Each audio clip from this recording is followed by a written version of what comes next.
নীলফামারীর সৈয়দপুরে ঝুট কারখানায় গার্মেন্টসে ফেলে দেয়া কাপড় থেকে তৈরি হয় শীতকালীন পোশাক।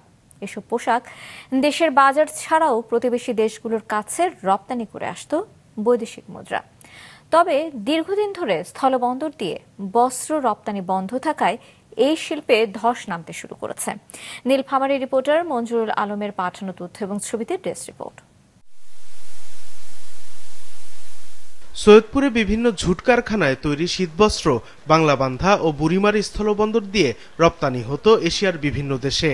কিন্তু ভারত বাংলাদেশ থেকে স্থলবন্দর দিয়ে 9 ধরনের পণ্য আমদানিতে নিষেধাজ্ঞা দেওয়ায় গেল জুন থেকে সেই দেশ হয়ে ঝুটের তৈরি শীতবস্ত্র রপ্তানি বন্ধ হয়ে যায়।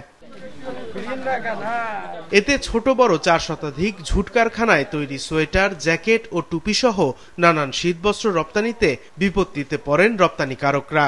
এখন এসব পণ্য রপ্তানি করতে হচ্ছে সমুদ্র বন্দর দিয়ে। এতে খরচ বেড়ে গেছে দ্বিগুণ।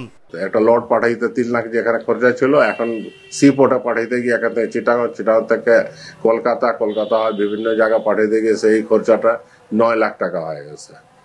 এই প্রতিযোগিতা বাজারে এখন টিকতে পারতেছে না। এদিকে খরচ বেড়ে যাওয়ায় ঝুট কারখানাগুলোতে উৎপাদন কিছুটা কমে গেছে। তবে কারখানা সচল রাখার চেষ্টা চালিয়ে যাচ্ছেন উদ্যোক্তারা। 1-2 বছর ধরে কাজ কম পাচ্ছি, আগে যাই কাজ পেতাম, এখন সংসার চালাতে পারছি না। কষ্টের ভিতরে আছি, সমস্যার ভিতরে আছি, পরিবার নিয়ে আমরা সুখী না কেউ।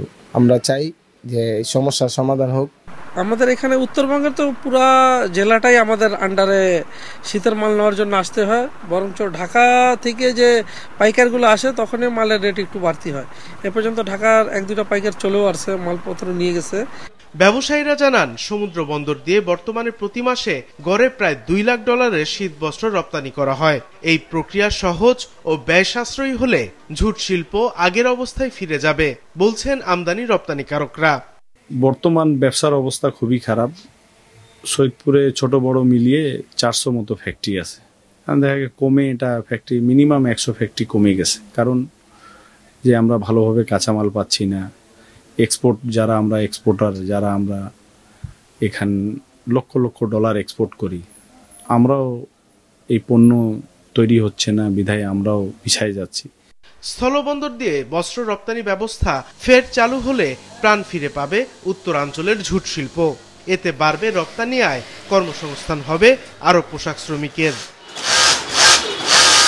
মাছরাঙা নিউজ ডেস্ক।